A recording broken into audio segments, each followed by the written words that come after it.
तो अब आओ जरा हम लोग स्टार्ट करते हैं, ठीक है। तो पहले तुम्हें सिलेबस थोड़ा सा बता देते हैं बच्चा कि सिलेबस क्या है, ठीक है ना। मैथ्स में क्या पढ़ना है, रीजनिंग में क्या पढ़ना है, कहां से कितने क्वेश्चन पूछे जाने की संभावना रहती है, मेरी बात समझ रहा है। तो आओ पहले देखो मैथ्स का सिलेबस देखो बच्चा।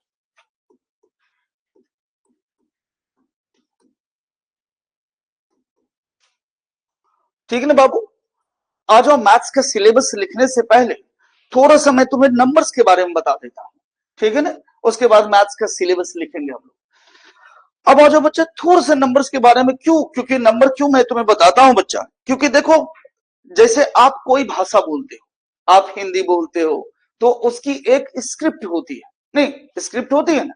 जैसे तुम इंग्लिश बोलते हो तो उसकी एक स्क्रिप्ट होती है कि नहीं। इंग्लिश बोलते हो तो जैसे उसकी स्क्रिप्ट होती है, उसको आप रोमन लिपि कहते हो, रोमन स्क्रिप्ट। जैसे हिंदी बोलते हो उसके देवनागरी स्क्रिप्ट होता है। वैसे बच्चा मैथ्स का एक स्क्रिप्ट होता है, एक लिपि होता है, और उसको क्या कहा जाता है, क्या कहता है, नंबर्स, ठीक है ना। अब बच्चा ने तुम थोड़ी सी बात समझना, अगर नंबर सिस्टम तुम जानना चाहते हो तो तुम्हें पता होगा कि तुम्हारे नंबर सिस्टम का नाम क्या है, पता है। जो तुम यूज करते हो उसे क्या कहते हो, क्या कहते हो, डेसिमल सिस्टम्स, ठीक है ना बच्चा। अब अगर तुमसे पूछा जाए डेसिमल क्यों कहते हो, तुम अपने नंबर सिस्टम को डेसिमल क्यों कहते हो, मेरी बात समझाने। अब जरा एक बात बताना, अच्छा कंप्यूटर कभी कुछ भी पढ़ा है कंप्यूटर में?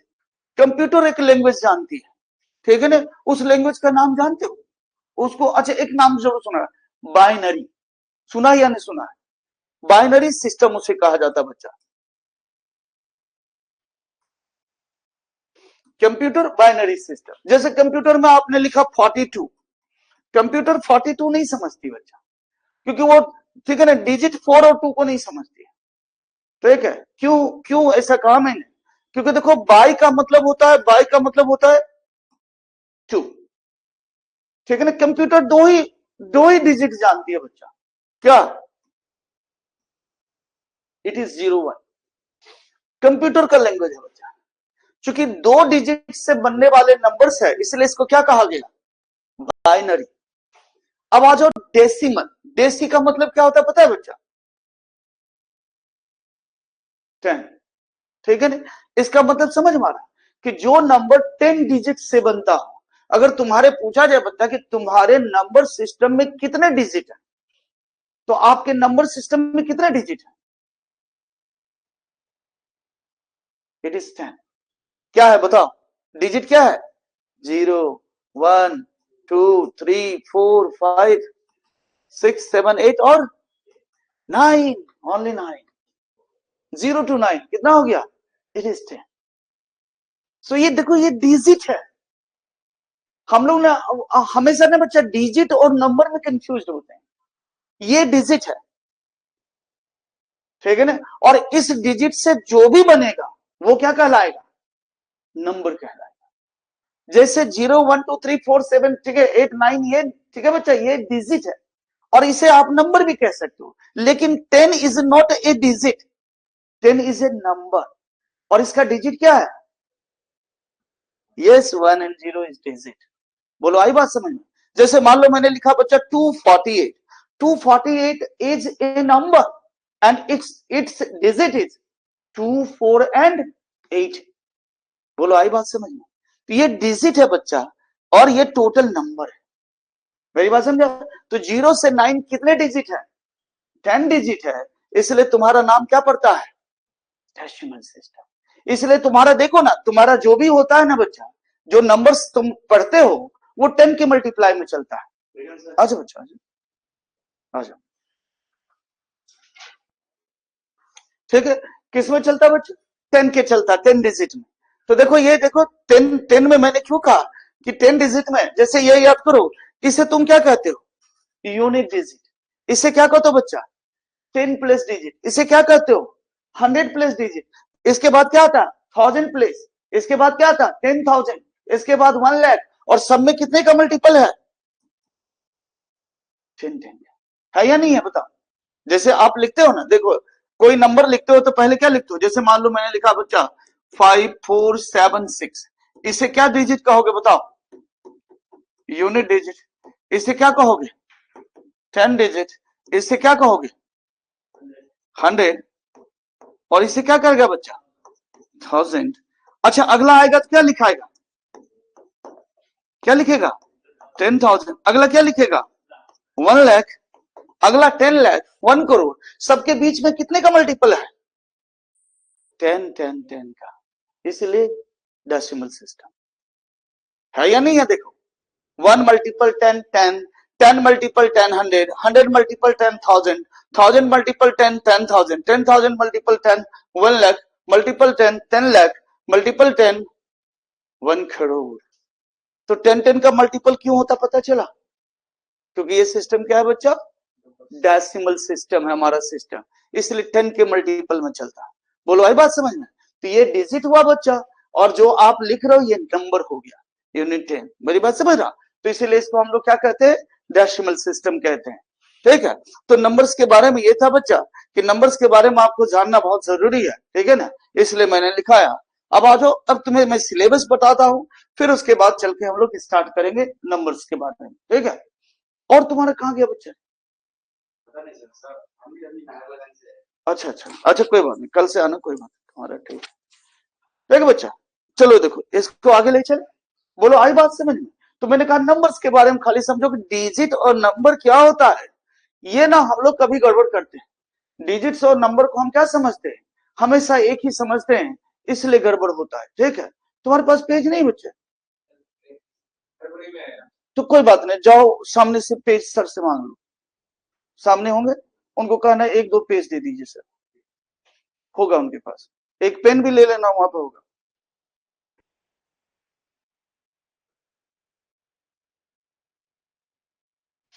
बोलो किसी के पास कोई सवाल मन में जब क्वेश्चन हो तो पूछो मेरे से, फिर मैं तुम्हें बताता हूँ। किसी के मन में कोई, क्योंकि बहुत सवाल होता है मन में, तुम लोग बस पूछता नहीं है। हालांकि यहाँ पूछने लगोगे, यहाँ सब पूछता है मेरे से, समझ गया? जैसे बच्चे मैथ में पूछते ही नहीं, सबसे बड़ी दिक्कत ये होती है। पर मेरे यहाँ जो भी पढ़ता है वो पूछने लगता है, क्योंकि मैं तुम्हें, तुम नहीं बोलोगे तो मैं तुम्हें बुलवाऊंगा। नहीं, जो भी पढ़ा सब जानता है कि मैं बुलवा तो देता हूँ, और तुम पूछने भी लगोगे। और कभी ये मत सोचना बच्चा कि मेरे ऊपर क्या असर पड़ेगा, ठीक है? हाँ, है कि नहीं? पेपर देखो तो, रुक जाओ। अच्छा नहीं, आ जाओ, 1 मिनट आ जाओ, चल चलिए।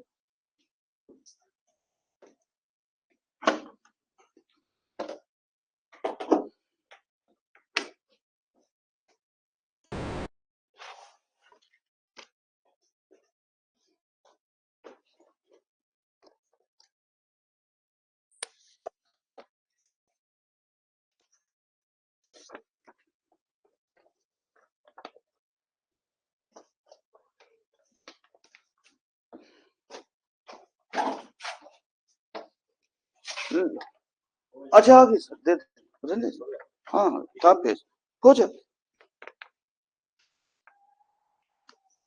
कुछ गया उधर, भेज दीजिएगा अंदर।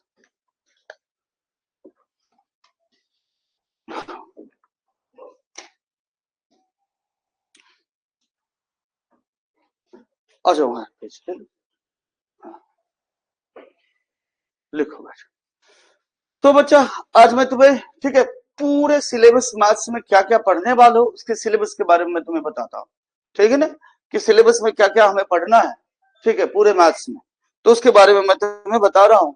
बस खाली नंबर में बस यही अभी जानना बच्चा, ठीक है ना, फिर नंबर्स में मैं बताऊंगा क्या क्या नंबर्स आपको, ठीक है, पढ़ना है, वो जरूरी है, वो दोबारा मैं तुम्हें बताऊंगा।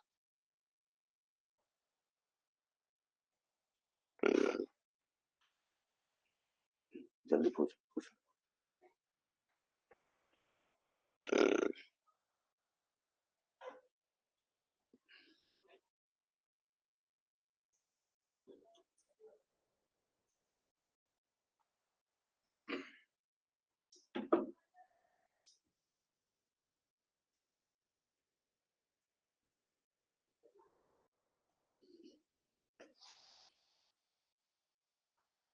चले आगे ले चलो बच्चा। और मैथ्स वाला देखो, क्या क्या देखो मैथ्स में तुम पढ़ोगे, यानी आपका सिलेबस क्या क्या है मैथ्स का, उसमें देखो। जैसे देखना बच्चा, मैथ्स में जो सबसे पहले आता है बाबू, उसे तुम क्या कहते हो? नंबर सिस्टम कहते हो। सबसे पहले हम क्या पढ़ते हैं, ठीक है, मैथ्स में पहला चैप्टर है नंबर सिस्टम, ठीक है ना। नंबर सिस्टम ने बच्चा, ये ना कई चैप्टर इसमें होता है नंबर सिस्टम में, ठीक है। जैसे यहाँ पर नंबर सिस्टम में क्या क्या चैप्टर आता है, तो उस चैप्टर का नाम देख लो, लिखना। पहला है क्वेश्चन बेस्ड ऑन नंबर्स। जो भी संख्या के ऊपर क्वेश्चन आएगा बच्चा, वो इसमें आता है, ठीक है। दूसरा आता है बाबू, दूसरा आएगा यहाँ पे फ्रैक्शन। क्या आएगा? फ्रैक्शन।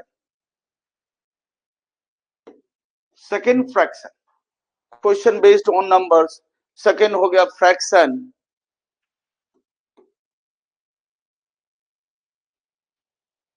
ठीक है। तीसरा, सब नंबर सिस्टम के अंदर है, ठीक है ना। तीसरा आप कहता है बच्चा उसको सर्ट्स एंड इंडिसेस। सर्ट समझते ना बच्चा, ऐसे लिखा हुआ कभी देखा है? अंडर रूट, ये सर्ट्स होता है। और इंडिसेस क्या होता है बच्चा? जो पावर आप लिखते हो, ये इंडिसेस हो गया। अच्छा बच्चा, बच्चा बच्चा बच्चा,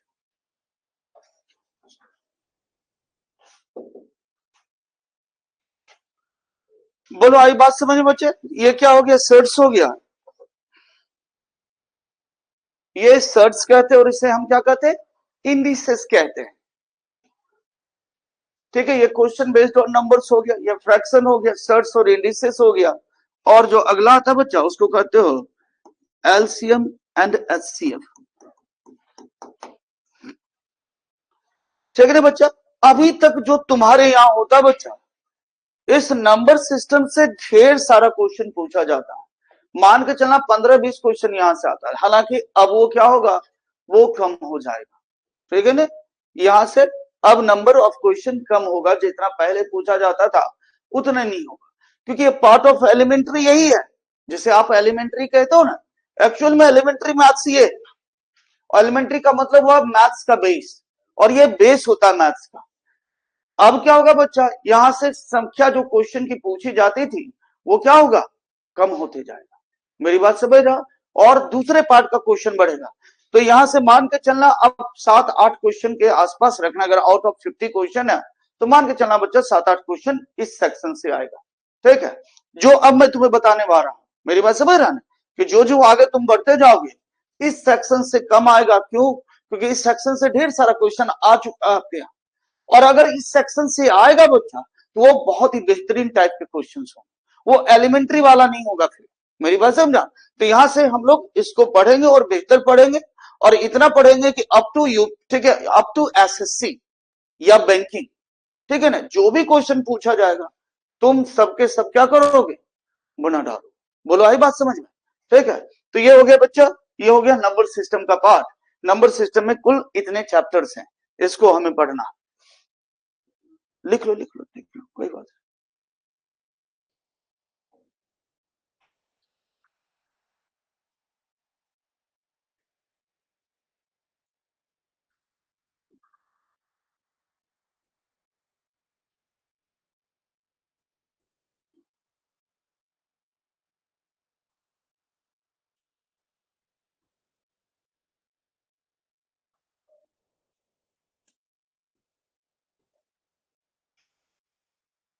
ठीक है बच्चा, आगे ले चले, आगे जाओ। देखो, दूसरा चैप्टर होगा बाबू, सेकेंड चैप्टर का नाम है परसेंटेज।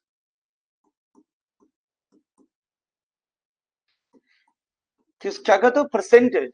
मान के चलना बच्चा, 4-5 क्वेश्चन यहां से आपको रहेगा परसेंटेज से।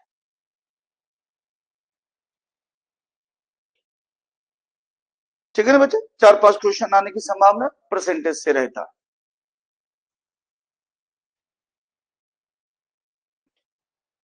ठीक है, अब आ जाओ नेक्स्ट, अच्छा, परसेंटेज में देखो, नंबर सिस्टम में जो मैंने अभी लिखा था बच्चा, अगर क्वेश्चन आपको बताया जाए सिर्फ कैसे कैसे क्वेश्चन आता है, तो क्वेश्चन बेस्ड ऑन नंबर में ना, ठीक है, जो क्वेश्चन आपको समझ में ना आए कहाँ का है, वो मान के चलना वो इस सेक्शन का होगा।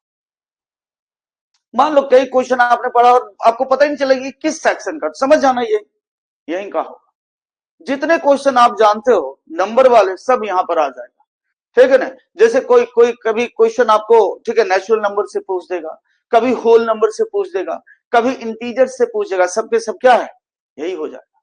मेरी बात समझा। कभी मैंने कहा कि एक व्यक्ति, उस दिन मैंने बताया था बच्चों को कि एक व्यक्ति के पास कुछ घोड़े या कुछ गाय कुछ मुर्गियां हैं, ये सारे क्वेश्चन यहीं पे आता है। मेरी बात समझ रहा। तो सबके सब क्या बच्चा, नंबर्स के हाँ क्वेश्चन है। फ्रैक्शन का आप एक क्वेश्चन देखते हो, फ्रैक्शन वाला क्वेश्चन आता है बच्चा, ग्रेटर और लेस फ्रैक्शन, नहीं कौन सा फ्रैक्शन ज्यादा बड़ा है, ठीक है, उससे रिलेटेड क्वेश्चन आता है फ्रैक्शन वाले, ठीक है। सर्च और इंडिसेस से ढेर सारा क्वेश्चन आता है, और यहाँ से अच्छा आता क्वेश्चन बच्चा। सर्च और इंडिसेस मैंने बताया, देखो ये अंडर रूट वाला होता है। जैसे ये देखो ना, आप इसको पढ़ते हो ना बच्चा, इसको क्या पढ़ते हो, क्यूब रूट, क्या कहते हैं, क्यूब रूट। जैसे अगर यहाँ पर 2 लिखा हुआ तो इसका मतलब क्या है बच्चा, स्क्वायर रूट, ठीक है। 3 लिखा है तो क्या है, क्यूब रूट, ठीक है। अगर यहाँ पर 4 लिखा है बच्चा तो इसे 4 रूट कहते हो। 5 लिखा तो 5 रूट कहेंगे। मेरी बात समझा, ये अंडर रूट हुआ, ठीक है, इसको हम कहते हैं सर्ड्स। और जब आप यहाँ पर कोई नंबर लिखते हो, इसके ऊपर पावर लिखते हो, पावर 4, तो ये क्या हो गया बच्चा, इंडिसेस।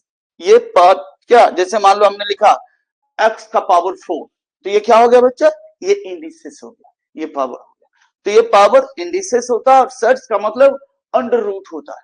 तो ये सब बताएंगे आगे चल के। एलसीएम और एचसीएफ बच्चा आपको पता होगा कि एलसीएम और एचसीएफ क्या होता है, ठीक है, एलसीएम निकालना होता है, एचसीएफ निकालना होता है। फिर एलसीएम और एचसीएफ से कई क्वेश्चन आता है। मेरी बात समझा।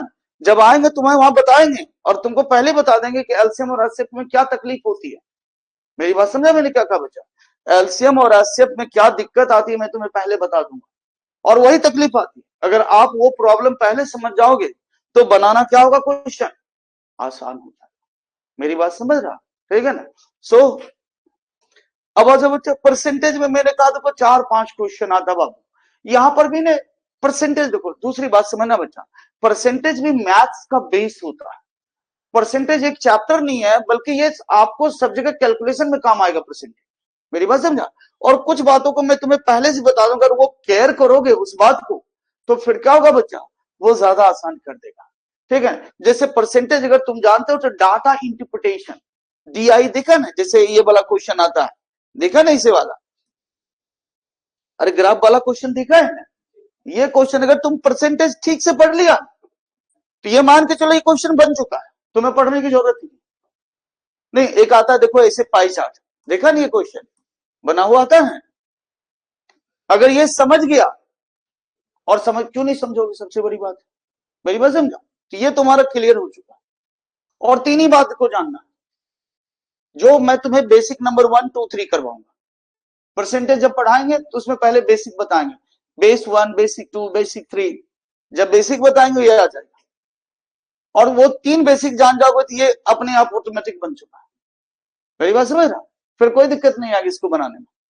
तो परसेंटेज में बच्चा 4-5 क्वेश्चन मान के चलना आपको आएगा, क्योंकि जो डीआई समझता है वो इसी से रिलेटेड होता है, ठीक है ना। नेक्स्ट आता है बच्चा, और परसेंट में मैंने कहा बस 2 ही 3 बातों को समझना होता है बच्चा, 2 नंबर को कंपेयर करना, ठीक है। एक नंबर दूसरे नंबर से कितना परसेंट ज्यादा है, या दूसरा नंबर पहले नंबर से कितना परसेंट कम है। अच्छा बताओ, 2 नंबर हो तो क्या बातें हो सकती है। जैसे देखो मैंने नंबर लिखा 40 और 60, अगर मैंने कहा इस दोनों नंबर को कंपेयर करो, तो क्या कहो कि 40 60 से कितना परसेंट कम है, 20 कम है, पर परसेंट कम है। और मैंने पूछा दूसरा कंपेयर करोगे 60 40 से कितना परसेंट ज्यादा है, 2 ही कंपेयर होगा। अगर ये बात समझ गए तो हो गया क्लियर, तब तुम्हारा डीआई बन चुका। मेरी बात समझा। जैसे 40 60 से 20 कम है, 60 40 से 20 ज्यादा है, पर इन नंबर्स, पर इन परसेंटेज बच्चा दोनों डिफर करेगा। 40 60 से जितना परसेंट कम होगा, 60 40 से उतना ही परसेंट ज्यादा नहीं होगा, ये दोनों अलग अलग आता है। और बस यही बात समझना, और इसी को मैंने कहा बेस 1 बेस 2। समझ गया? और ये दो बेसिक समझ गया तो आपका डीआई का आधा क्वेश्चन बन चुका। एक तीसरी बेसिक होता है बच्चा ऑफ व्हाट परसेंट, वो समझ गया, तीसरे खत्म। बोलो आई बात समझ में? ठीक है। अब जैसे परसेंट का मतलब समझता बच्चा, परसेंट पर मतलब समझता नहीं, पाई नहीं बच्चा, ये पर हुआ। जैसे देखो ना, अच्छा तुम जाते हो मान लो सब्जी खरीदने या छोड़ो चीनी खरीदने जाते हो, तो आपको दाम क्या बोलता है? मान लो कहा 50 पर केजी, तो 50 पर केजी का मतलब समझा, 50 पर केजी। तो परसेंट का मतलब होता है पर, और सेंट, सेंट का मतलब क्या होता है पता है बच्चा? सेंट का मतलब 100। तो परसेंट पर सेंट, यानी सेंट का भाग कितना होगा? Cent means 100। सेंट एक फ्रेंच लैंग्वेज है बच्चा, फ्रांसीसी लैंग्वेज समझता ना, फ्रेंच लैंग्वेज में सेंट, सेंट मीन्स अपने यहाँ का 100। सो परसेंट। अब देखो जैसे मान लो मैंने कहा 50%, तो समझ में आया? 50% का मतलब हुआ बच्चा 50 पर 100, यानी 50 100 का कौन सा भाग? तो आप क्या कहोगे कि 50%, इसलिए आपका तो कि 50 100 का आधा भाग है, इसी को हम कहते परसेंट। कुछ भी नहीं है, समझ गए? तो बातों को अगर तुम समझ के लिखोगे तो याद करने की जरूरत नहीं पड़ेगी। तो 100 का कोई भी परसेंट का मतलब होता है बच्चा 100 का कितना भाग होगा। जैसे मान लो मैंने कहा 20%, मीन्स क्या हो गया पता चला? 2500 का कितना भाग होगा? तो आप कहोगे 25%। क्या कहेगा बच्चा? 1/4, यानी 25 100 का कितना भाग होगा? तो 1/4 है, 1/4 पार्ट। तो परसेंट का मतलब बस इतना ही होता बच्चा, ठीक है ना? अब तुम्हें यहां पर कुछ बातों को मैं तुम्हें बताऊंगा, बस खाली थोड़ा सा ख्याल रखना, वो तुम्हें परेशान करेगा। कहां परेशान करेगा? पॉइंट में। जब तुमको परसेंटेज देगा 33.33%, तब तुम परेशान हो जाएगा। 16.66%। अब मैं तुम्हें बता दूंगा कि जहां पर ये आए ना, इसका मतलब तुम लिख लेना सीधे सीधे 1/3। मान लो आपको कहा बच्चा कि भैया 600 का 33.33% निकालिए, तो कुछ नहीं करना, 600 को 1/3 से मल्टीपल कर देना, तुम्हें आंसर बच जाएगा। मैंने क्या कहा? 33.33% ऑफ 600, यानी 600 का इतना परसेंट बताओ। तो ये तुम्हें पहले से पता होगा कि 33.33% मतलब क्या होता? 1/3। अब तुम्हें इसको हटा के क्या लिख देना? अब देखो आसान हो गया, तुम सीधे से क्या कहोगे? It is equal to 200। अब बताओ इससे आसान क्या होगा? अब जैसे देखो ना, दिया तुम्हें क्वेश्चन, देखो कितना परेशान करेगा। आएगा बच्चा, कोई इशू नहीं है, बस खाली अभी देख लो। कहा 66.66% ऑफ, ठीक है बच्चा, दिया 1200। और जब तुम्हें मैं पढ़ाऊंगा परसेंटेज, तो पहले दो बेसिक में ये बताऊंगा, ठीक है, तीसरे बेसिक में ये बताऊंगा कि 66.66% को, ठीक है, पार्ट में कितना लिखते हो, भाग में कितना लिखते हो। तो ये ना बच्चा सीधे सीधे 1/6 होता है। तो 1/6 मल्टीपल 1200। अब देखो कट करो, कितना हो गया? It is 200। वैसे बनाओगे क्या पता है कैसे होता है? वैसे बनाएगा तो 66.66 बाय 100 मल्टीपल 1200। अब 12 मल्टीपल इतना करो, और यहां देखो सीधे से आंसर, इसको मल्टीपल करेगा यही आएगा अबाउट में। मेरी बात समझा? तो अगर ये मालूम चल जाए कि 66.66% कितने के बराबर होता, ठीक है, पार्ट वाइज में, तो वो आपका आसान काम कर। नहीं, जैसे 50% को पार्ट वाइज में क्या कहते हो बताओ? अभी 50% कितना लिखा था? 50% मीन्स 1/2, सीधे सीधे। जैसे कहा 50% ऑफ 400, तो मैंने कहा 50% मतलब कितना होता बच्चा? तो 50% तो आसान होता है, तो इसमें अगर ये नहीं भी किया तो ऐसे भी कर दोगे, 50% मीन्स 50/100 मल्टीपल 400, तब भी गड़बड़ नहीं हुआ। पर ये तो फंसा देगा तुम्हें, 33.33 फंसा देगा। बोलो बता रहे हैं 66.66% आएगा तो फंस जाओगे ना। मान लो आपको कहां पर charge 66.66% of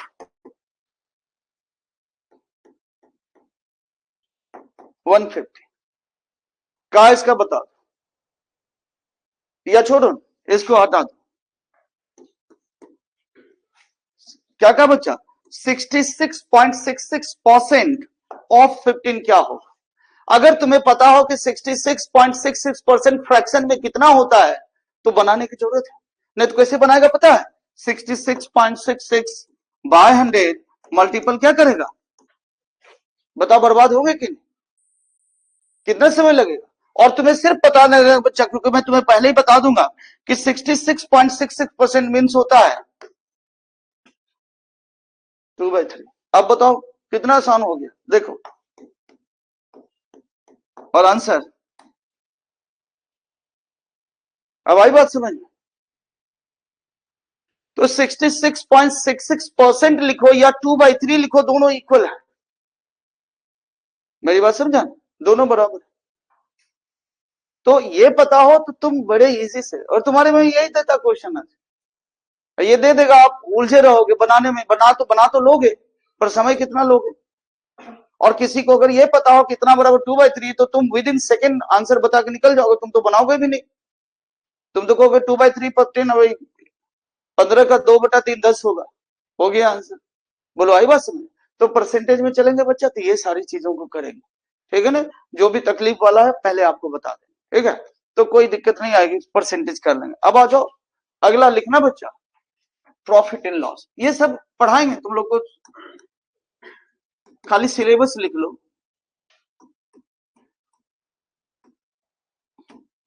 profit and loss,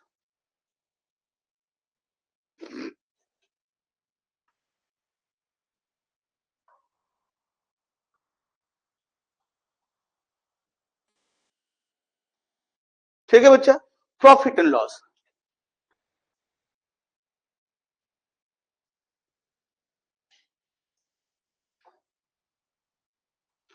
ठीक है बाबू। अब आओ जो प्रॉफिट एंड लॉस में देखो क्या आता है।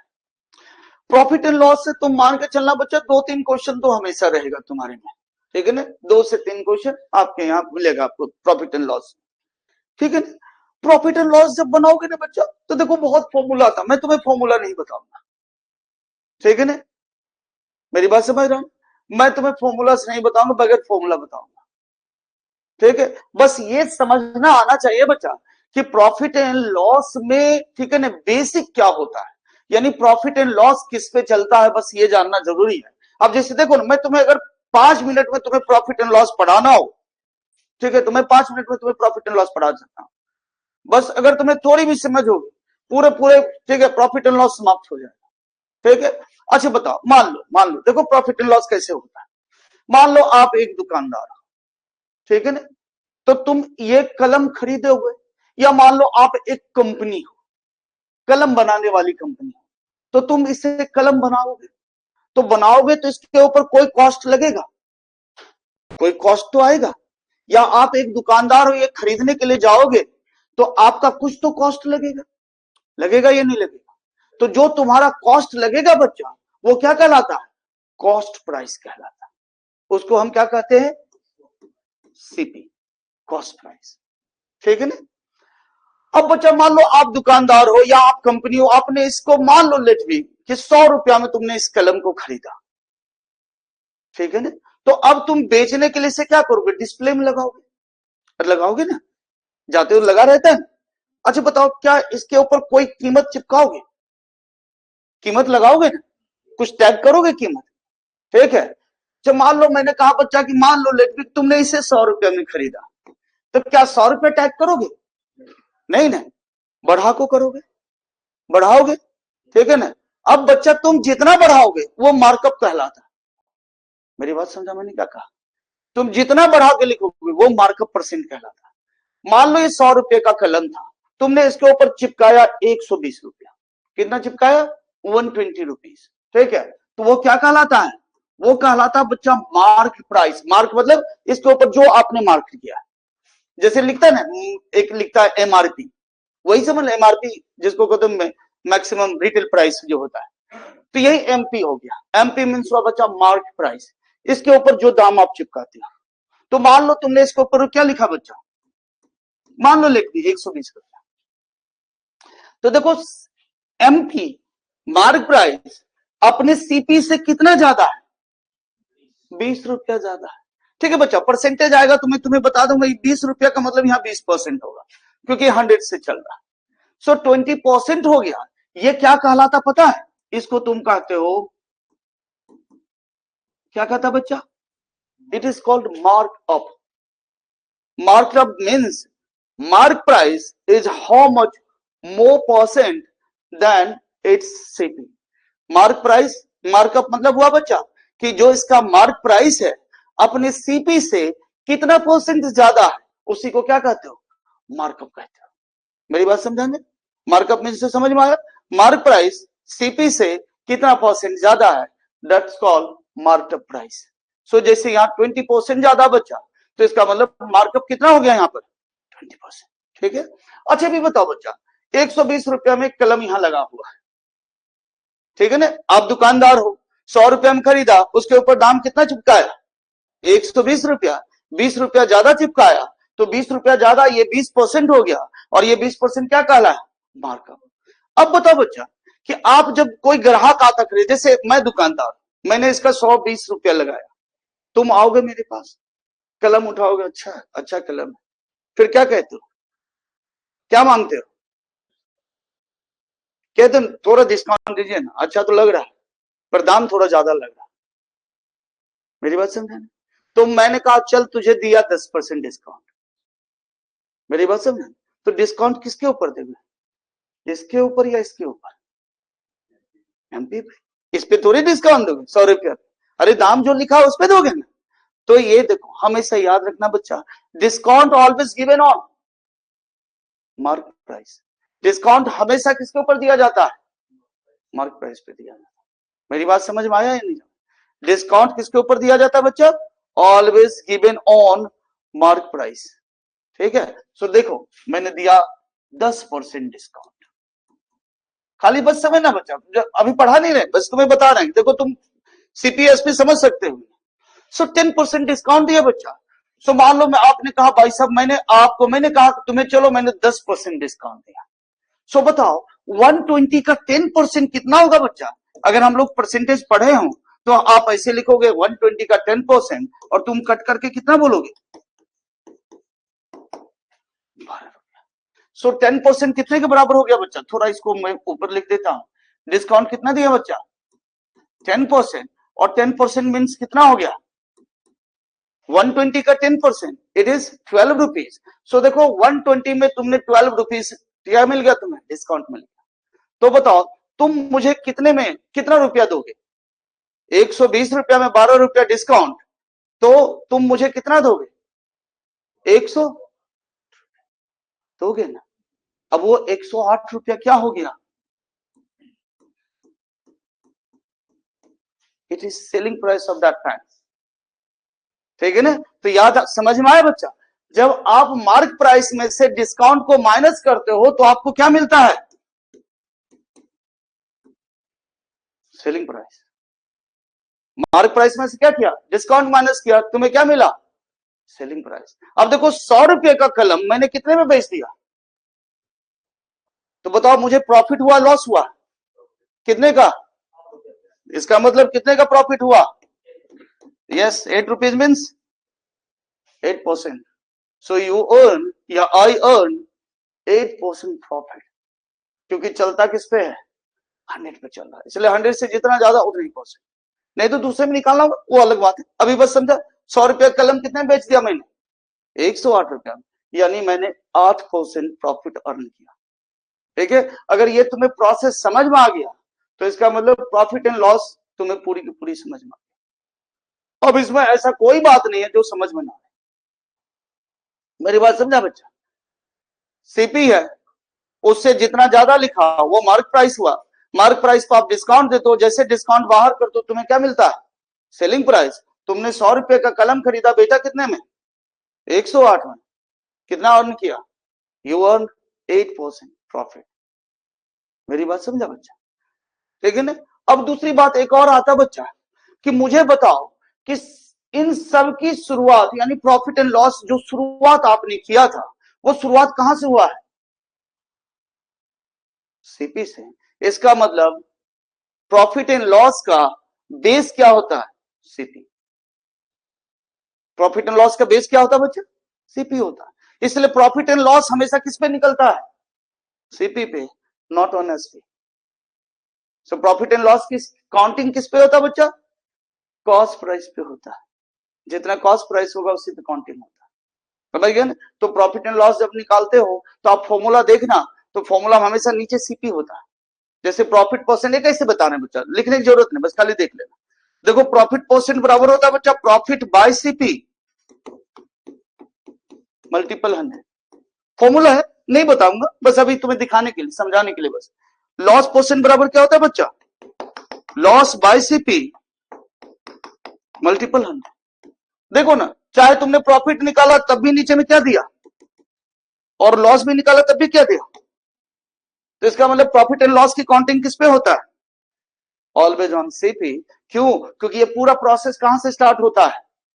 सीपी से स्टार्ट होता है। इसलिए CP is the base of profit and loss.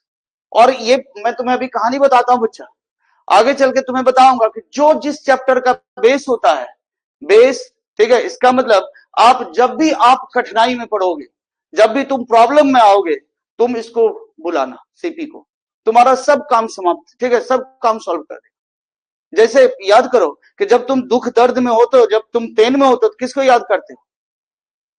अरे घर में किसी को याद करते हो? माँ को। अरे माँ ही को याद करते हो। चोट लगता है क्या होता है? अरे बाप रे, अरे मारे, क्या हो गया, अरे क्या कहते हो? हमेशा हम लोग माँ को याद करते हैं जब भी आप दर्द में होते हो, ठीक है, क्यों? क्योंकि वो बेस है आपका। यहां पर भी बेस सीपी। जब भी तुम कठिनाई आओगे, इस सीपी को याद करना, तेरा काम समाप्त। मेरी बात समझा? तो जब प्रॉफिट एंड लॉस आएंगे बच्चा तो तुम्हें बताएंगे। ये पूरा प्रोसेस है, ये अगर एक बार समझ में आ गया, ठीक है, तो अपने आप समझ में।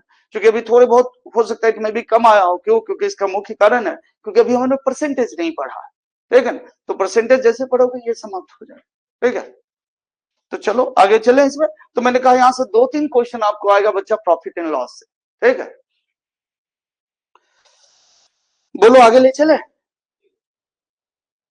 अब अगला देखो चैप्टर है बच्चा, बस मैंने ऐसे बताया कि देखो ये चैप्टर है, इसमें से क्या क्या क्वेश्चन आता है, बस ये दिखाने के लिए। मैथ बहुत इजी होता बच्चा, बस ये समझाने के लिए मैथ इजी होता, बस समझ में आना चाहिए। दूसरी बात बच्चा, एक बार मैथ समझ में आ गया तो फिर दोबारा भूलोगे नहीं।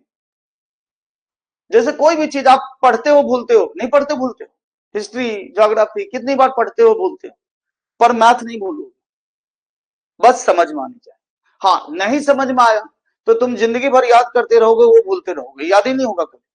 क्योंकि मैथ कभी याद करने की चीज है ही नहीं। मैथ क्या बच्चा? अंडरस्टैंडिंग की चीज है। एक बार अंडरस्टैंड हो गया तो फिर दोबारा तुम्हें पढ़ने की जरूरत नहीं पड़ेगी। अब आ जाओ दूसरा, देखो अगला चैप्टर है बच्चा रेशियो एंड प्रोपोर्शन।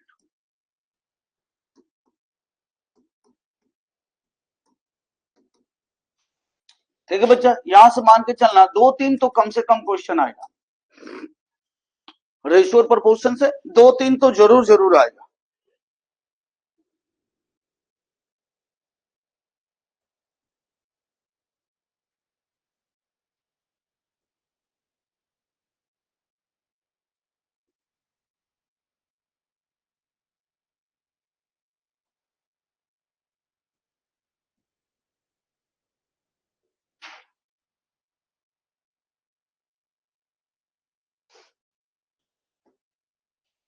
बोलो आई बात समझ में? अच्छा ठीक है। सो मैंने कहा रेशियो एंड प्रोपोर्शन से 2-3 क्वेश्चन आता है। रेशियो वाला क्वेश्चन तुम लोगों ने देखा होगा, नहीं ऐसा देखा ना? ए रेशियो बी दिया रहेगा, बी रेशियो सी रहेगा, फिर आपसे कहेगा ए बी सी जोड़ के बताओ, नहीं आता है ना? इस तरह के क्वेश्चन दिया जाता है, ठीक है। तो ये रेशियो एंड प्रोपोर्शन का क्वेश्चन है। ये रेशियो है बच्चा, प्रोपोर्शन इसे कहते हो, ठीक है ना? A ratio B proportion C ratio D, ठीक है। तो इसको हम प्रोपोर्शन कहते हैं और इसे हम क्या कहते हैं? रेशियो कहते हैं। तो जब आएंगे तो आपको बताएंगे कि रेशियो एंड प्रोपोर्शन में, ठीक है, किस तरह के क्वेश्चन दिया जाता है। नेक्स्ट लिख लेना बच्चा रेशियो एंड प्रोपोर्शन के बाद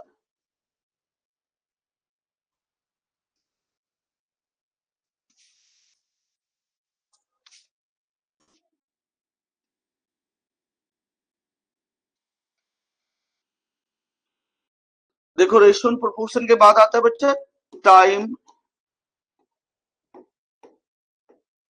एंड वर्क। ठीक है ना बच्चा, टाइम एंड वर्क में तुमने देखा होगा क्वेश्चन ने कहा था ना, एक व्यक्ति है जो किसी काम को 10 दिनों में करता है, दूसरा व्यक्ति है उसी काम को 20 दिनों में करता है, तो दोनों मिलकर उस काम को कितने दिनों में करेगा? देखा है ना, A can do a work in 10 days, B ठीक है in 20 days, if both started work together then whole work is done in how many days. तो ये यहाँ पर आता है टाइम एंड वर्क। ठीक है ना बच्चा, बहुत इजी मेथड में बताएं, कोई इशू नहीं आएगा। ठीक है ना, मेरी बात समझ रहा, बहुत इजी मेथड में। ठीक है, टाइम वर्क वाला, आपके पास टाइम होता मुझे चाहिए वर्क, और तुरंत निकाल लेंगे। टाइम अगर दिया गया है तो वर्क क्या होगा मुझे तुरंत समझ में आ जाएगा। मेरी बात समझ रहा, तो टाइम वर्क वर्क का क्वेश्चन बहुत इजी होता, कुछ भी नहीं लगेगा। हाँ, अब याद रखना बच्चा कि इस पोर्शन से तुम्हारे एग्जाम में ज्यादा क्वेश्चन आएगा। जो पोर्शन देख रहा है ये वाला रेशियो, टाइम एंड वर्क, और जो अभी लिखने वालों, इस पोर्शन से तुम्हारे यहाँ अब क्वेश्चन ज्यादा आएगा, क्योंकि अभी तक इस पोर्शन से कम क्वेश्चन आता है, अब यहाँ से तुम्हें ज्यादा मिलेगा। ठीक है, क्वेश्चन तो मान के चलना 2-3 क्वेश्चन तो याद रखना कि 2-3-4 क्वेश्चन आपको हमेशा इससे आएगा, टाइम एंड वर्क से। ठीक है, इसी के साथ बच्चा टाइम एंड वर्क में इसका एक एसोसिएट चैप्टर है। ठीक है, उसको कहते हो तुम पाइप एंड सिस्टम। ठीक है ना, कहते हो ना एक पाइप है जो किसी टंकी को, किसी सिस्टम को 10 मिनट में भर देता, दूसरा उसे 15 मिनट में भर देता, तो दोनों मिलकर उसे if both open simultaneously then system is filled in how much time. आता ना क्वेश्चन, ऐसा देखा है? तो ये कहां मिलता है बच्चा? पाइप एंड सिस्टम में आता है। और ये दोनों देखो, मैंने इसे अलग चैप्टर नहीं दिया, मैंने क्या कहा? Associate chapter of time and work. इसका मतलब बच्चा दोनों का बेस एक है। अगर टाइम एंड वर्क पढ़ लिया तो पाइप एंड सिस्टम तुम्हारा क्लियर हो गया। मेरी बात समझ रहा, कि जैसा टाइम एंड वर्क होता है ठीक वैसा ही क्या होता है? पाइप एंड सिस्टम के क्वेश्चन होता है। ठीक है, इससे भी मान के चलना 1-2 क्वेश्चन यहाँ से भी आपको रहेगा, एक हो सकता है, 2 हो सकता है पाइप एंड सिस्टम से। ठीक है, अब आ जाओ एक नेक्स्ट देखो चैप्टर लिखना है बच्चा, इसको कहते हो टाइम स्पीड डिस्टेंस। लिखो, इससे भी मान के चलना 2-3 तो आएगा।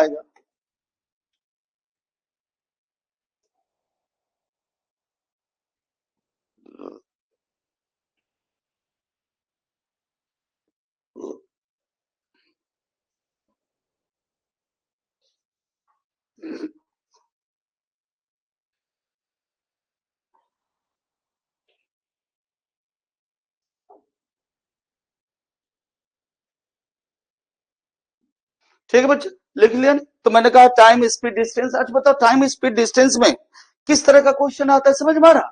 जैसे तुमने क्वेश्चन देखा होगा बच्चा ट्रेन का, देखा या नहीं देखा? ट्रेन का क्वेश्चन, ठीक है, जैसे बस वाले क्वेश्चन, ठीक है, ये इसी में आएगा। ठीक है, या कार का क्वेश्चन, यानी जो भी स्पीड से रिलेटेड क्वेश्चन आता है, इसी में एक इसका एसोसिएट चैप्टर आता है बच्चा, उसको तुम कहते हो बोट एंड स्ट्रीम। इसी का एसोसिएट चैप्टर है बच्चा, इसलिए इसका अलग से नाम नहीं लिखा, इसी के एसोसिएट में। बोट एंड स्ट्रीम से भी 1 से 2 क्वेश्चन अलग से आपको आएगा। ठीक है, तो उधर 2-3, इधर 1-2। ठीक है, तो बोट एंड स्ट्रीम उसी का एक चैप्टर है। तो जब बोट एंड स्ट्रीम आएगा आपको लगेगा दुनिया का सबसे tough question boat and stream से आता है, लेकिन कुछ भी नहीं है। इसके बेसिक्स को जैसे तुम समझ गए, फिर बोट एंड स्ट्रीम क्या लगेगा? सबसे आसान लगेगा। अच्छा, बोट एंड स्ट्रीम अगर कभी तुमने पढ़ा होगा जीवन में, जो क्वेश्चन आता है 8वीं और 9वीं में आता है, 8 और 9th वाले क्वेश्चन में आता है बच्चा, 8 और 9th का अगर मैथ पढ़ा होगा तो बोट एंड स्ट्रीम आता था, और उसमें एक क्वेश्चन आता था दुनिया का सबसे टफ क्वेश्चन होता है, वो अभी तुम्हारे यहाँ पूछा जाता है, यानी आपके एसएससी वगैरह में पूछा जाता है। अभी तक तो एसएससी में नहीं पूछा है, पर एसएससी में आता है वो क्वेश्चन। ठीक है ना, उसको मैं तुम्हें बताऊंगा, और वेरी इजी मैथड से अगर वो क्वेश्चन आ जाए तो उसको कैसे इजी मैथड से आप बना सकते हो। ठीक है ना, वो कुछ आता है, वो मैं आपको दिखाऊंगा, क्योंकि वहां पे 2-2 अननोन थिंग्स होता है, 2-2, ठीक है ना, 2 चीजें अननोन होती है, यानी बोट स्पीड का भी बोट नहीं होता, बोट का भी स्पीड नहीं होता और स्टीम का भी स्पीड नहीं होता, 2-2 अननोन होता है। और कभी 2 अननोन हो तो बनाने में क्या होता है? सबसे ज्यादा दिक्कत आती। एक अननोन हो तो ऑप्शन से भी काम चल सकता, पर 2 अननोन हो तो ऑप्शन भी काम नहीं करता। मेरी बात समझा ना? तो ये क्वेश्चन एक आएगा तुम्हें बोट और स्टीम में, बस इसके बेसिक को समझोगे तुरंत क्लियर हो जाएगा, इसमें बताने में आपको ज्यादा समय नहीं लगेगा। अब अच्छा बच्चा नेक्स्ट चैप्टर आता है इसे तुम कहते हो एलिगेशन। दो क्वेश्चन लगभग एलिगेशन से रहेगा तुम्हें, ठीक है ना बाबू। उसे कहा जाता है रूल ऑफ एलिगेशन। क्या कहते हो तुम? Rule of allegation. ठीक है, कभी देखा होगा, अगर देखा होगा बच्चा तो ये इस तरह का क्वेश्चन देखा है, इस तरह से बनाया हुआ कभी देखा होगा। इसको हम रूल ऑफ एलिगेशन कहते हैं बच्चा। और रूल ऑफ एलिगेशन का मतलब होता है मिक्सचर के क्वेश्चन। किसका क्वेश्चन? मिक्सचर। कभी रूल ऑफ एलिगेशन में बच्चा वन टाइप ऑफ नहीं होता, उसमें हमेशा दो तीन टाइप के लोग, ठीक है, कोई भी चीज होगा दो तीन टाइप का होगा। जैसे मान लो कि आप एक दुकानदार हो, आपने 10 रुपया पर केजी की दर से मान लो कोई राइस खरीदा, और एक 15 रुपया पर केजी का राइस खरीदा, और आप क्या करते हो, उसे क्या करते हम मिक्स कर देते, नहीं खरीदते। मान लो कोई दुकानदार होता है, नहीं, एक कम दाम वाला चावल खरीदा, एक ज्यादा दाम वाला खरीदा, उसको मिक्स कर लिया और उसको ज्यादा दाम पे बेच दिया। करता है या नहीं करता है? तो ये जहां पर भी मिक्सर होगा बच्चा, वो किसका क्वेश्चन बनेगा? एलिगेशन का। जैसे दूध, कभी मिल्क और वाटर वाला आप क्वेश्चन पढ़ते होंगे कि एक मिल्क और वाटर वाला में एक कंटेनर है जिसमें, ठीक है, लिक्विड है, पर वो मिल्क और वाटर का लिक्विड है, उसमें मिल्क है और उसमें वाटर है, तो वो कितना पार्ट है वो दिया रहा था। तो वो क्या होगा बच्चा, ये किसका क्वेश्चन होगा? एलिगेशन का। नहीं, जैसे देखो ना, कभी दूध बेचने वाले को देखा होगा ना कि 10 लीटर दूध होता है, उसमें 1 लीटर पानी मिला दिया, नहीं तो उसमें 10 लीटर मिल्क हुआ और 1 लीटर या 2 लीटर मिला दिया, तो इसका मतलब वो 10:2 के रेशियो में हो गया। अब इसको रेशियो को कट करोगे तो ये कितने का हो जाएगा? यानी उसमें मिल्क और वाटर किस रेशियो में है? तो 5:1 के रेशियो में। तो ये क्वेश्चन कहां बनेगा? रूल ऑफ एलिगेशन से, ठीक है ना। तो मिक्सर के जो भी क्वेश्चन आएगा बच्चा, वो कहां बनता है? तो वो रूल ऑफ एलिगेशन से बनता है, ठीक है। तो आगे चल के बताएंगे। और रूल ऑफ एलिगेशन ने बच्चा चैप्टर नहीं है, सिर्फ एक चैप्टर ही नहीं, बल्कि इसका रूल लिखा हुआ रूल ऑफ एलिगेशन, तो ये कई चैप्टर में काम आएगा।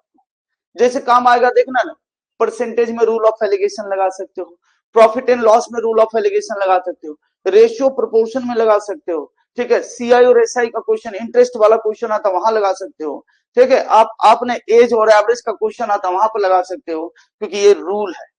मेरी बात समझा? तो इसका यूज आप कैलकुलेशन में कर सकते हो।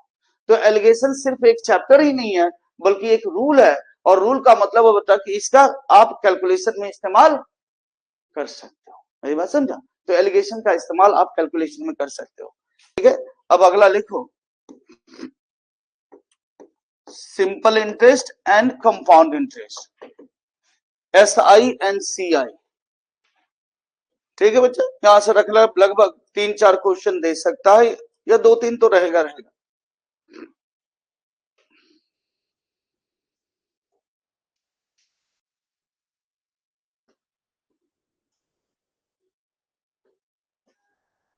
CI SI, ठीक है बच्चा, समझ रहा है? CI SI एक सिंपल इंटरेस्ट होता है, एक कंपाउंड इंटरेस्ट होता है, ठीक है ना। सिंपल इंटरेस्ट का फॉर्मूला जरूर याद होगा, नहीं याद है या नहीं है? PRT/100 कहते थे, P for principal, R for rate, T for time, by 100, PRT/100। मेरी बात समझ रहा? तो ये हो गया SI और CI।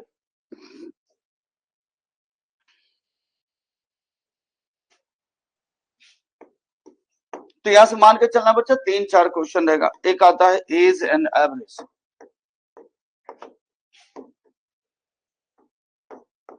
यहां से भी बात करके चलना बच्चा, 3-4 क्वेश्चन आपको रहेगा एज और एवरेज से।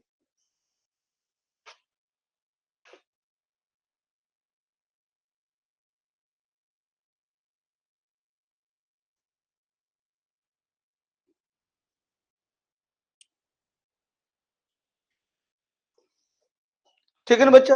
अब एज और एवरेज में तुम्हें मालूम होगा कि देखो ना, एवरेज वाला है, एज वाला क्वेश्चन तुम देखा होगा कि कई लोग होते हैं, उसके एज के बारे में दिया जाता है, उनके बीच रिलेशन होता है, जैसे फादर सन के एज के बीच रिलेशन, समझ गया। तो इस तरह के क्वेश्चन एज वाले में आता है। एवरेज वाले में बच्चा एवरेज निकालने के लिए दिया जाता है, ठीक है। कभी हो सकता है सीरीज का एवरेज होता है, या कभी नॉन सीरीज का एवरेज होता है। जैसे देखो ना, अगर सीरीज का एवरेज निकालना हो तो देखो, एवरेज किसी भी सीरीज का एवरेज हो, जैसे मान लो मैंने लिखा बच्चा, मान लो मैंने लिखा 9, 12, 15, 18 और मान लो मैंने लिखा बच्चा 21, कहा इसका एवरेज बता दो, ठीक है ना।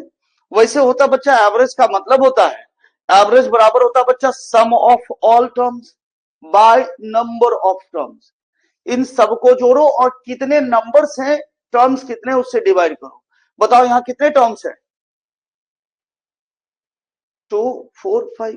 तो अगर इसका एवरेज निकालना हो तो आप इसका एवरेज ऐसे निकालते हो, मैंने क्या कहा, एवरेज बराबर होता है बच्चा sum of all terms bye क्या होता है, नंबर ऑफ टर्म्स। ये सम लिखा था, sum of all terms by number of terms. तो सम ऑफ ऑल टर्म का मतलब क्या होगा,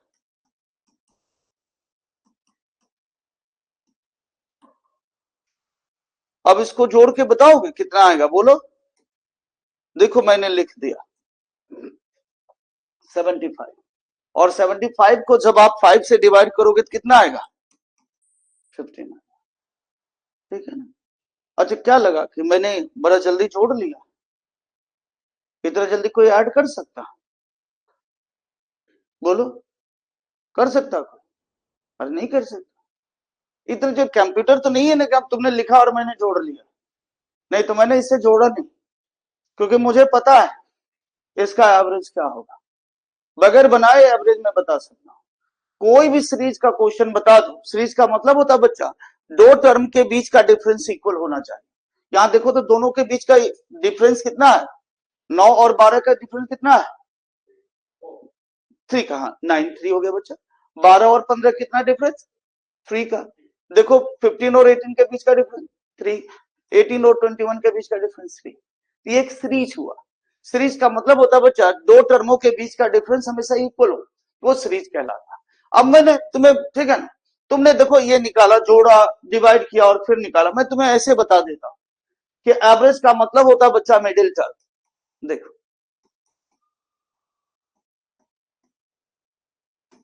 सो बताओ इसका मिडिल टर्म क्या है, सो 15 एवरेज है। देखो या तुम बनाया नहीं, ऐसे मैंने बता दिया, और मैंने इसे जोड़ा नहीं, मैंने उसको 15 मल्टीपल 5 किया था, 75 होगा। मेरी बात समझा, क्योंकि एवरेज 15 है, इसका एवरेज क्या होगा, 15 होगा। आई बात समझ। सो एवरेज का मतलब मिडिल टर्म होता है बच्चा, या एवरेज का मतलब होता है फर्स्ट प्लस लास्ट टर्म। देखो एक और होता है, एवरेज बराबर क्या कहा, और मिडिल टर्म कितना है। देखो ना एक और इस सीरीज का एवरेज निकाल सकता है, एवरेज बराबर होता है बच्चा first term plus last term by क्या होता है, 2। बताओ इसका फर्स्ट टर्म कितना है, बोलो, फर्स्ट टर्म कितना है बच्चा, अरे यार लास्ट टर्म बोलो, जरा जोड़ के बताओ, 9 + 21 30/2 एवरेज है 15 है ना। तो अगर कोई सीरीज हो, और सीरीज कैसे चेक करेगा बच्चा, कि दो टर्मों के बीच का डिफरेंस क्या हो, इक्वल हो, तो इसका मतलब वो अर्थमेटिक सीरीज हुआ, ठीक है ना। तो इसका एवरेज का मतलब होता है बच्चा मिडिल टर्म। कभी एवरेज नहीं ढूंढ पाया मिडिल टर्म, तो इसका मतलब होता है फर्स्ट प्लस लास्ट बाय 2, वो भी एवरेज होगा, ठीक है ना। एवरेज वो भी होगा बच्चा second plus second last by 2, तब भी 15 आएगा। देखो जरा 12 + 18 30/2 इट इज 15। सो कोई दो कोरोस्पॉन्डिंग नंबर ले लेना, उसको जोड़ना, 2 से डिवाइड करना, तुम्हें एवरेज मिल जाएगा, तुम्हें बनाने की जरूरत ही नहीं। अरे आई बात समझ के नहीं, ठीक है। एवरेज का मतलब होता मिडिल टर्म, या एवरेज का मतलब होता पहला प्लस आखिरी टर्म बाय 2, या एवरेज का मतलब होता second plus second last by 2, या एवरेज का मतलब होता third plus third last by 2। तो कोई भी दो कोरोस्पॉन्डिंग टर्म लेंगे, इधर पहला लेंगे तो उधर क्या लोगे, सबसे आखिरी। इधर से सेकेंड लिया तो इधर से क्या लेंगे, सेकेंड लास्ट। इधर से अगर थर्ड लिया तो इधर से क्या लेंगे, थर्ड लास्ट। उसका भी एवरेज वही होगा जो उस सीरीज का एवरेज होगा। तो कोई भी एक काम करो तुम्हें एवरेज पता चल जाए। बोलो आई बात समझ में? जैसे देखो ना, फिर बताएंगे बच्चा, कोई घबराने की जरूरत नहीं, अभी नंबर जब सिस्टम जब तुम्हें शुरुआत करेंगे तो फिर बताएंगे, हैं? तो जैसे देखो ना, जैसे मान लो मैं फिर से लिख रहा हूं बच्चा, जैसे एक सीरीज लिख रहा है, जैसे मान लो मैंने लिखा 6, 8, 10, 12, 14, 16, 18। अब बताओ इसका एवरेज क्या होगा। पहले देखो कि क्या ये सीरीज है या नहीं। तो बताओ क्या ये सीरीज है, क्योंकि सबके बीच का डिफरेंस कितने का है, 2 2 का है। तो अब बताओ इसका एवरेज क्या होगा। देखो मिडिल में कौन सा नंबर है, मिडिल तो ढूंढ सकता है ना इसका, क्या है मिडिल, हो गया एवरेज, यही एवरेज है इसका। नहीं हो ना तो घर पे जाना, इसको सबको जोड़ना, और किससे डिवाइड करेगा, नंबर ऑफ टर्म्स, कितने टर्म्स हैं, तो जोड़ोगे 3 + 3 + 1, 7 टर्म्स हैं, तो 7 से डिवाइड करना, यही आएगा 12। अब और क्या बताया था बताओ, एवरेज बराबर क्या लिखा था बच्चा, एवरेज मींस मिडिल टर्म। और क्या बताया था बताओ, एवरेज मींस क्या बोला था, जरा करो तो इसको,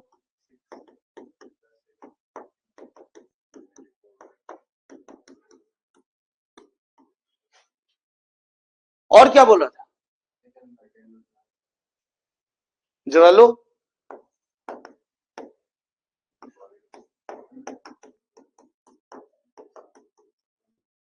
और बोला था थर्ड और थर्ड लास्ट, 10 + 14, 24/2। तो बताओ एवरेज निकालने में कोई परेशानी है, क्या को इतना हम जोड़ेंगे सबको और 7 से डिवाइड करेंगे। बोलो आई बात समझ में, इससे अच्छा है बच्चा यूं ही बना ले, और इससे क्वेश्चन कहीं आता है तुम्हें, क्योंकि ये नंबर कैसा पता है, ये इवन नंबर है, ये कॉन्सिक्यूटिव इवन नंबर है, और इससे कई क्वेश्चन आता है, दे देगा सम of 7 consecutive even numbers is 74 is 84, then find numbers। नहीं क्या कहा, 7 लगातार इवन नंबर का सम योग, ठीक है ना, 84 है। देन आपसे पूछा जा रहा है बच्चा बताओ कि वो नंबर्स क्या होंगे, और बनाओगे तो तुम्हें सुबह हो जाएगी बनाते बनाते, अगर तरीका से बनाओगे तो। बनाने का तरीका होता है बच्चा x, x+2, x+4, x+6, मेरी बात सबको जोड़ते हो तब 84 करते हो, तो तब तो सुबह हो जाएंगे। और ऐसे में तुम्हें बता दूंगा 7 से डिवाइड करना, ठीक है, मिडिल वाला नंबर आएगा, 84 को 7 से डिवाइड करो 12 आएगा, 12 is the middle number,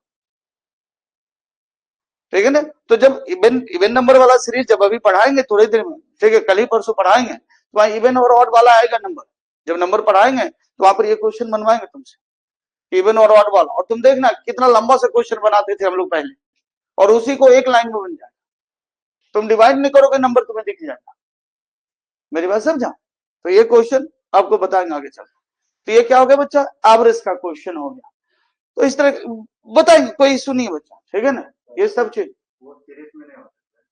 series में नहीं होगा बच्चा, तब तो जोड़ना पड़ेगा, हाँ पर क्वेश्चन सीरीज वाला ही देता है। अच्छा बताओ अगर सीरीज में नहीं होगा तो तुम भी बनाओगे वैसे ही, मैं भी बनाऊंगा वैसे ही, क्योंकि सबको जोड़ना पड़ेगा, तो समय का डिफरेंस फिर नहीं बहुत रहेगा। लेकिन ऐसे क्या होगा बच्चा कि अगर ये नंबर सीरीज हो, ये वाला सीरीज अगर क्वेश्चन देगा तो कोई जोड़ के बनाएगा, अब कोई ऐसे देख के बता देगा आंसर ये है, तो दोनों में डिफरेंस होगा, मेरी बात समझा। तो इसलिए सीरीज के क्वेश्चन ही पूछा जाता है एवरेज, ठीक है ना, ऐसे नहीं आएगा, ठीक है, कि कुछ नंबर देगा इसका एवरेज बताए, कोई फर्क नहीं पड़ता है, सब सब जोड़ेगा और डिवाइड करेगा, मेरी बात समझ, ये क्वेश्चन आता है। और इसी क्वेश्चन को दूसरे लैंग्वेज में आता है बच्चा, इन सेकेंड लैंग्वेज में तुम्हें बताऊंगा, समझ गए, दूसरे लैंग्वेज में जब तुम्हें इवन और ऑड नंबर बताएंगे वहीं पे ये क्वेश्चन बता देंगे, समझ, जब शुरुआत ही करेंगे ना कल से, तो वहीं पे ये नंबर बता देंगे आपको, ये सारा क्वेश्चन तुम्हें कल बता देंगे, ठीक है ना। और देखना इसी इवन नंबर से कितने क्वेश्चन आता है जो तुम्हें परेशान करेगा, मेरी बात समझा।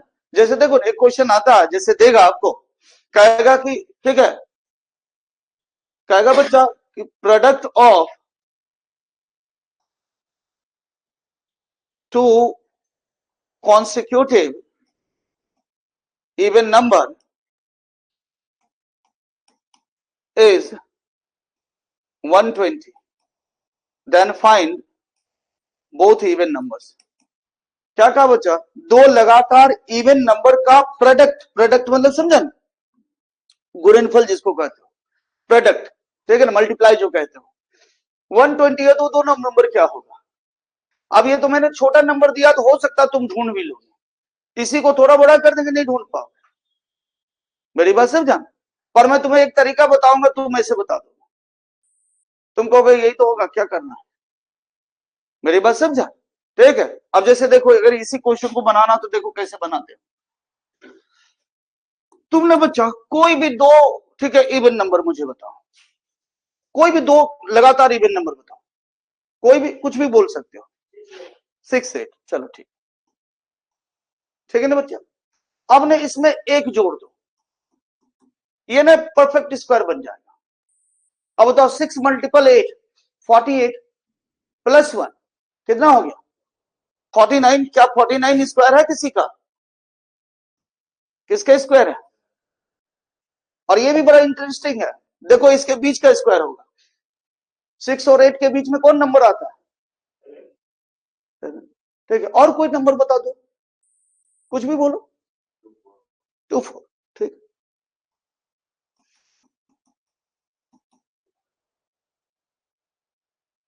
9 किसका स्क्वायर है?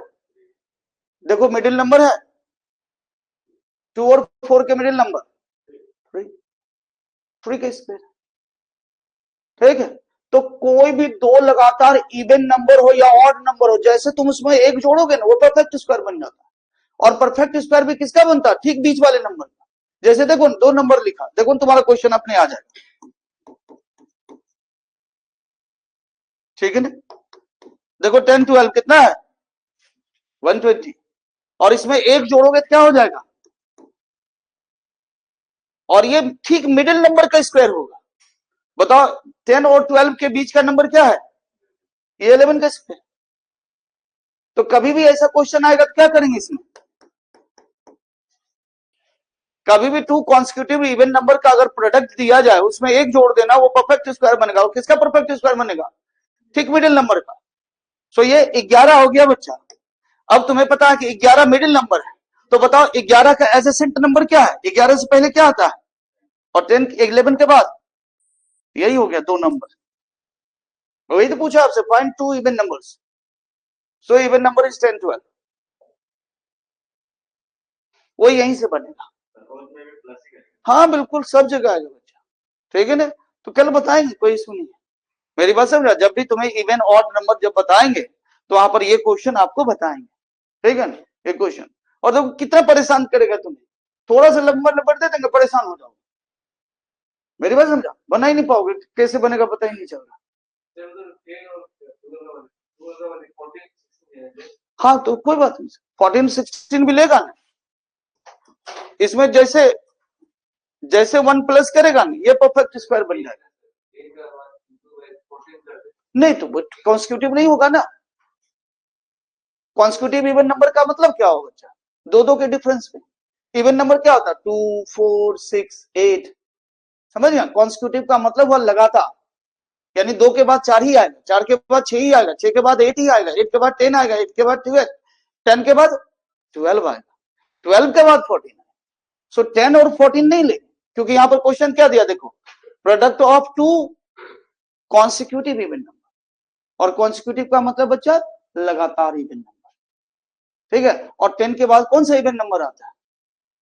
तो वो 12 भी हो सकता है, ठीक है ना? तो ये मैंने तुम्हें बताया, ये चलो आगे आएगा उसमें बताएंगे, इवन नंबर ऑड नंबर बताएंगे तब बता देंगे। बोलो आई बस, लिखना है क्या? कोई नहीं, कल बताएंगे, ऐसा नहीं। ये तो अभी तुम लोगों को सिलेबस खाली बता रहे हैं कि देखो सिलेबस क्या क्या है। आज थोड़ा सा सिलेबस के बारे में जान लो, कल से स्टार्ट करेंगे हम लोग। तब तक दो चार बच्चे और जुड़ जाएंगे तुम्हारे, नहीं? पहले दिन यही दो बच्चा था, एक दो दिन से यही पढ़ा था, फिर ये बच्चा आ गया, फिर ये आ गया, अब देखो तुम चार और आ गए। आज से स्टार्ट हो गया हम लोगों का batch.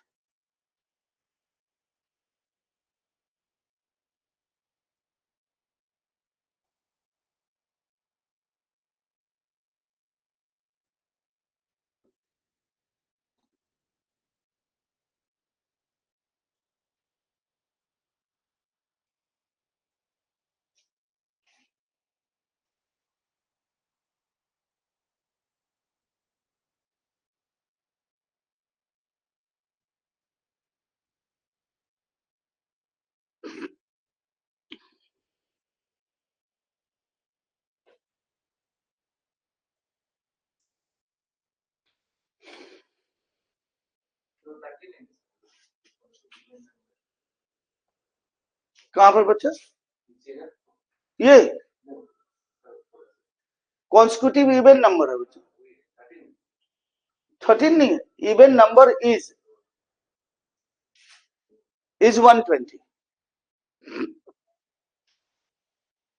Then find even numbers.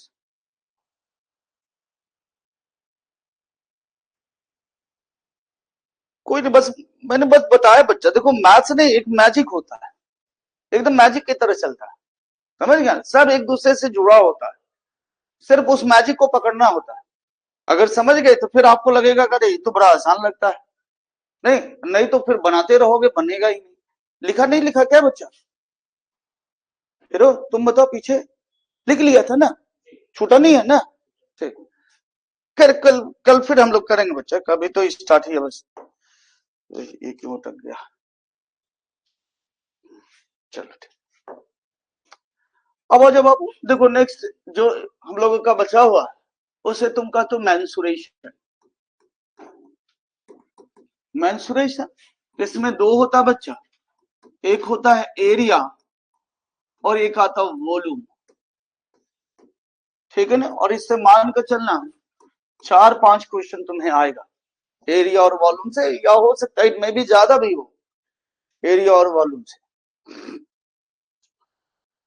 अगर सबसे ज्यादा कहीं फॉर्मूला होगा बच्चा तो यही होगा मेंसुरेशन में, समझ गया ना? क्योंकि मेंसुरेशन में तुम फिगर पढ़ोगे कई, नहीं जैसे एरिया में पढ़ोगे, जैसे रेक्टेंगल पढ़ोगे, स्क्वायर पढ़ोगे, मेरी बात समझ, और रोम्बस पढ़ोगे, पैरेललोग्राम पढ़ोगे, मेरी बात समझ रहा? फिर तुम पढ़ोगे सर्किल पढ़ोगे, इतने इतने आपको यहाँ पर पढ़ना है। बोलो आई बात समझ? फिर वॉल्यूम में क्या क्या पढ़ोगे? क्यूब, क्यूबाइड, सिलेंडर, कोन, स्फेयर, ड्रम, तो ढेर सारा है। तो इतना फॉर्मूला रटना, याद करना बड़ा मुश्किल होगा, मेरी बात समझ? पर कुछ बातों को ख्याल रखोगे तो फिर रटने की जरूरत नहीं, क्योंकि किसी भी, देखो ना, अच्छा बताओ एरिया, एरिया का मतलब समझ में आता है बच्चा? एरिया, हाँ एरिया क्या होता है बच्चा? 2 डायमेंशनल होता है, जिसमें सिर्फ 2 डायमेंशन हो, लेंथ और ब्रेथ, वो क्या कहलाता है? ठीक है, एरिया कहलाता है। और जिसमें 3 डायमेंशन, वो क्या कहलाता है बच्चा? वॉल्यूम, जिसमें लेंथ ब्रेथ के साथ क्या मिलेगा? हाइट, वो क्या कहलाता है? 3D। 3D मूवी देखा है? एक 2D मूवी होता है और एक 3D मूवी होता है। 2D मूवी जैसे ये पिक्चर, ये जो चल रहा है ये 2D है, और 3D का मतलब, आप कभी 3D मूवी देखोगे ना तो आपको लगेगा कि एकदम गहराई है उसमें, नहीं जैसे बॉल फेंक रहा तो लगेगा आपके ऊपर फेंक रहा, तो वो 3D होता है, क्योंकि उसमें पर्दे में नहीं लगेगा एकदम पर्दा ऐसे, उसमें लगेगा पर्दा यहां तक है, जबकि ये यहां पर चल रहा लेकिन लगेगा यहां तक है। तो क्या होता है? गहराई आ जाता है, गहराई मीन्स हाइट, तो वो कहलाता है 3D। और मुझे समझ रहा, वॉल्यूम मीन्स क्या होता है? अगर आपको किसी भी 3D का वॉल्यूम निकालना हो तो बेस में उसके एरिया और बेस में हाइट से मल्टीपल कर, जैसे इस कमरे का तुम्हें वॉल्यूम निकालना, बताओ इस कमरे का बेस क्या है? जहां बैठा है फर्श, ये बेस है बच्चा, जहां तुम बैठा है बेस ये, ठीक है? अब बताओ इसका बेस क्या है? फ्लोर, लेंथ और ब्रेथ, है ना? मेरी बात समझा? तो इसके एरिया ऑफ बेस, यानी एरिया ऑफ बेस का मतलब ये रेक्टेंगल हो गया बच्चा नीचे, इसमें तुमने इससे मल्टीपल कर दो तुम्हें वॉल्यूम मिल जाएगा, ठीक है? जैसे इसका एरिया, इसका वॉल्यूम निकालना है, इसके बेस में ना इसके हाइट से मल्टीपल कर दो, इसका वॉल्यूम आ जाए। जैसे सिलेंडर का वॉल्यूम निकालना है, बताओ सिलेंडर का बेस कैसा दिख रहा है तुम्हें? सिलेंडर का बेस कैसा होता है? मतलब सर्किल, तो सर्किल में ना इसके हाइट से मल्टीपल कर दो, देखो इसका वॉल्यूम आ जाए। इसलिए आपको पता है ना इसका वॉल्यूम क्या होता है? सिलेंडर का वॉल्यूम पता है? अच्छा बताओ सर्किल का एरिया कितना होता है? ये तो याद होगा, पाई आर स्क्वायर, ये सर्किल का एरिया ऑफ सर्किल होता है पाई आर स्क्वायर, इसमें ना एच से इसके हाइट से मल्टीपल कर दो, यही हो गया volume of cylinder. Area of base में जैसे तुम हाइट से मल्टीपल करेगा बच्चा, तुम्हें क्या मिलता है? तुम्हें वॉल्यूम मिलेगा, और हमेशा मिलेगा, समझ में आ रहा? जैसे एक प्रिज्म आता है, एक पिरामिड आता है, प्रिज्म और पिरामिड का वॉल्यूम आपको कभी याद नहीं रहता, लेकिन इससे कुछ नहीं करना। चाहे वो प्रिज्म हो चाहे पिरामिड हो, सब में एरिया ऑफ बेस में किससे मल्टीपल करेंगे? उसके हाइट से। तुम्हें क्या मिलता है? वॉल्यूम। इसलिए वॉल्यूम बराबर ही होता है बच्चा। वॉल्यूम बराबर क्या होता है? एरिया ऑफ बेस मल्टीपल, बोलो, हाइट। और ये किसी भी, मेरी बात समझ रहे बच्चा, ये किसी भी 3D का वॉल्यूम आपको बता देगा।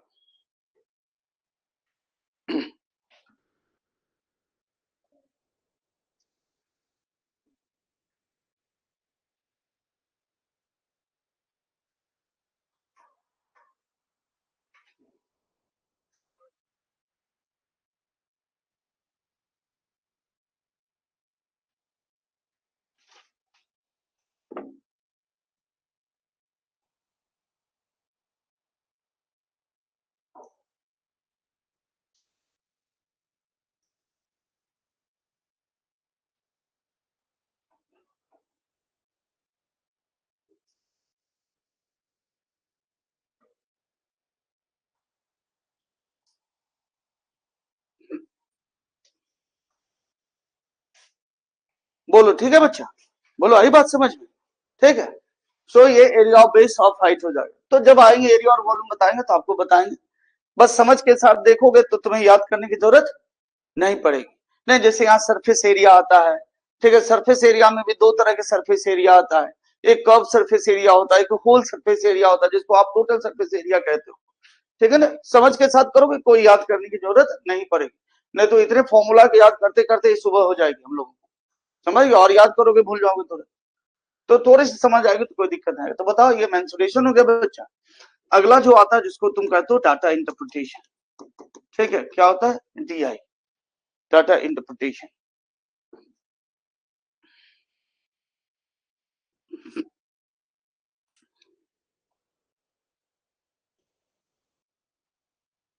ठीक है ना बच्चा? अब आ जाओ थोड़ा सा ट्रिगोनोमेट्री, हालांकि तुम्हारे यहाँ ट्रिगोनोमेट्री नहीं आता है, पर थोड़ा सा ट्रिगोनोमेट्री बता देंगे तुम्हें। ठीक है ना, ट्रिगोनोमेट्री समझ रहे हैं बच्चा? साइन कॉस वाला जो क्वेश्चन आता है, ट्रिगोनोमेट्री। ठीक है, हालांकि आपके यहाँ नहीं पूछा जाता है बहुत, बस थोड़ी सी जान दे, कभी कभी एक आध क्वेश्चन पूछ दे तो उतना बना लो बस। ठीक है, हाँ, अगर आगे कोई और एग्जाम देना हो, SSC वगैरह, तो वहाँ ट्रिगोनोमेट्री आता है। ठीक है, तो वो कहोगे तो वो बाद में बढ़ा देंगे तुम लोगों को। ठीक है ना, जिसको भी SSC देना होगा एक साथ बिठा के, और भी बैचेस के बच्चे होंगे उसको बिठा के पढ़ा देंगे। अगर आपको लगे तो पढ़ना तो पढ़ लेना, नहीं लगे पढ़ना तो नहीं पढ़ना, कोई इशू नहीं। ठीक है ना, बाकी इसमें सब कुछ आ गया। ठीक है बच्चा, एक दो क्वेश्चन बस थोड़ा सा बता देंगे प्रोबेबिलिटी आपको।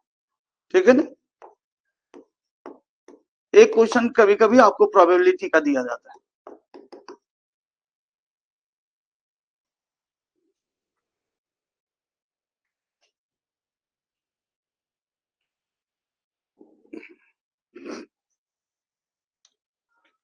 तो एक क्वेश्चन बच्चा आपको प्रोबेबिलिटी वगैरह का बताते हैं। बोलो आई बात समझ में? तो ये तुम्हारा हुआ बच्चा, ये पूरा, ठीक है, मैथ्स का सिलेबस हुआ। इतने मैथ्स तुम्हें पढ़ना है और किसी चैप्टर को तुम छोड़ नहीं सकते। अगर तुम्हें लगता है कि कौन महत्वपूर्ण किसे छोड़ा जाए तो छोड़ तो किसी को नहीं सकते, क्योंकि सारे चैप्टर से 2 3 4 5 क्वेश्चन करके सबसे आता है। मेरी बात समझा? तो किसी चैप्टर को ऐसे नहीं कर सकते हो कि आप स्किप कर सकते हो। पढ़ना तुम्हें सब पड़ेगा, बनाना तुम्हें 80 90% पड़ेगा अगर आसान क्वेश्चन आया। अगर थोड़ा टफ होगा तो उसके अकॉर्डिंगली क्या होगा बच्चा, क्वेश्चन क्या होगा, घट जाएगा। पर आसान होगा तो मान के चलना 80% आपको बनाना पड़ेगा मैथ्स और रीजनिंग कम से कम। समझ गए ना? क्योंकि मैथ्स और रीजनिंग में ही नंबर आपको ज्यादा से ज्यादा लाना है, नहीं लाओगे तो नहीं बनेगा बात। बोलो आई बात समझ में? तो ये मैथ्स का हो गया बच्चा सिलेबस, कल स्टार्ट करेंगे, फिर रीजनिंग का सिलेबस आपको बता देंगे। ठीक है ना, तो कल से आओ 9 o'clock। ठीक है, कल से तुम लोग का अपना बैच स्टार्ट हो जाएगा। किसी के पास कोई सवाल हो तो पूछो।